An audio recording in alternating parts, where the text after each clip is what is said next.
The reason I ask this is because you either have to believe that he is, in fact, the most popular president in American history, in which case the American people are the stupidest and most damnably dumb populace to have ever existed on the planet, or that the Democrats cheated, and it was a fraudulent election.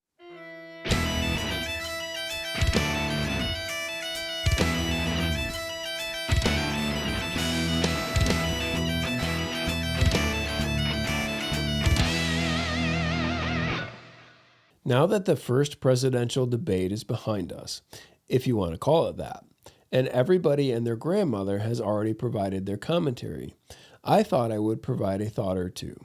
However, in good troublemaker fashion, if you ask for my 2 cents, you just might get 10 cents worth. The biggest takeaway from the debate is something that everyone in their right mind already knew, but that they are now given permission to talk about. And that is that Joe Biden is mentally and cognitively insolvent. Again, this was no secret to anyone. Even before Joe Biden declared that he was going to run in 2019, I told my wife there is no way that guy is going to run because he is not there mentally. He had always been prone to gaffes, but it was already obvious then that this was not a glitch in the system, but rather was the system. I was wrong. He actually entered the race. Then I said there is no way this guy gets the nomination because he is embarrassingly bad. Even Cory Booker, of all people, commented in 2019 after the first Democratic primary debate that Biden wasn't there mentally. Again, I was wrong. Then I said there is no way this guy survives the presidential race because he looked like he was already knocking on death's door. In fact, I remember that was why people watched him in the first debate against Trump in 2020, because they were excited to see if he could even compose a sentence or see if he was going to continue talking about record players and beating the crap out of domestic violence.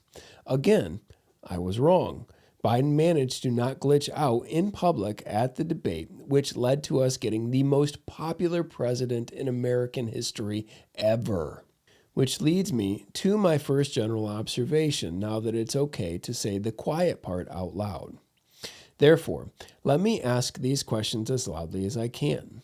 Do you still believe that this is the most popular president in American history? The reason I ask this is because coming to terms with this is actually a very important part of us being able to move on as a nation. The reason I ask this is because you either have to believe that he is, in fact, the most popular president in American history, in which case the American people are the stupidest and most damnably dumb populace to have ever existed on the planet, or that the Democrats cheated, and it was a fraudulent election. Again, Biden's mental acuity at the first debate was nothing new. This has been going on since before the 2020 election. So either 81 million people said this is the guy that is best fit to lead the nation, or the election was a fraud. There wasn't a coup attempted on January 6th. There was one accomplished, but not the one that we are supposed to be talking about. Another question that we should ask ourselves now is, why now? Again, this was nothing new. This was a weekend at Bernie's presidency from the very beginning. So why is the same media that just a few weeks ago was praising Joe Biden as a mental juggernaut now crying like a fat kid stuck in line at a buffet, saying that he has to go? The long and short of it is they know they can't win with Biden. He is so bad, and it is so obvious that no one can cheat that much. But let that sink in. Had he not glitched out at the debate, they would all still be singing his praises publicly, knowing full well that he is not there mentally. And even before that, he was only playing with half a deck. These people are so disgusting that the only thing they care about is winning. But again, the 2020 election was totally valid, and Biden is the most popular president ever. I'll even go one step further.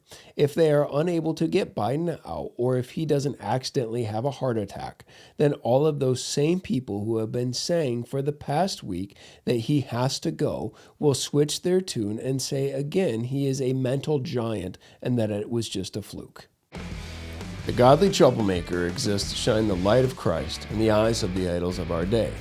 We are able to do this because we are entirely listener-supported, which makes us cancel-proof and beholden to none.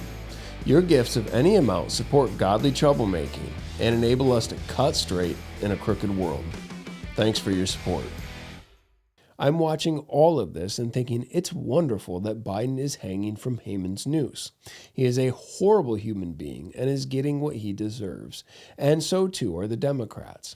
Because of this, I think we should make them eat crow and constantly drive the point home that they did this to the nation. They are a bunch of disgusting, power-hungry bastards that caused this mess and did irreversible damage to the country as a result. However, in saying that, I also think the Republicans suck horribly as well. And even though everybody knows the Democrats cheated in 2020, the Republicans didn't do anything about it because they didn't think that this was a winning talking point for them. When both parties are only focused on winning instead of doing what's right, nobody wins. They conceded the narrative, which they do repeatedly, and then got clobbered for it because they are idiots. And you can see the same thing happening again here. What is everyone talking about? Biden, his age and his mental fitness. Again, age and mental fitness. Again, age and mental fitness is all anyone is talking about. That and the fact that nobody believes that Biden can beat Trump. That is a pretty easy fix. Remove Biden and put someone in there that's younger. Now, compare that person to Trump, who is only a couple of years younger than Biden and not as sharp as he used to be, and you have the ultimate judo move. Now Trump looks old and mentally unfit, and nobody wants to go down that road again. Will that persuade Trump's base? No, but it's likely to persuade some independents. Is that what's likely to happen? I don't know anymore. It is hard to believe that Biden can stay in the race. His own party is going to crucify him if he does, which I will greatly enjoy watching them eat their own alive. However, one interesting thing to consider that no one is considering is the possibility of Biden staying in the race and actually winning. Does that sound crazy? Almost as crazy as Biden winning in 2020. What happens to our country if Biden were to actually win in 2024? I would imagine that there are a lot of people that would want that and have for some time. The other red herring is the fact that Trump's debate performance sucked. Sure, next to Biden, he looked like an intellectual giant, but overall, I thought he actually did a horrible job and didn't look nearly as sharp as he has in the past. Do I think Trump could do a lot of good with another term? Certainly, if he learned from his mistakes the first time around. I hope he has, and I hope he does. However, I am deeply concerned whether or not he actually has, and his recent movement towards the center, particularly on every single social issue, gives me great cause for concern. At this point, it looks like Trump is going to win, and I hope he does, because he is to be preferred over any Democrat. But I think we're in for it either way.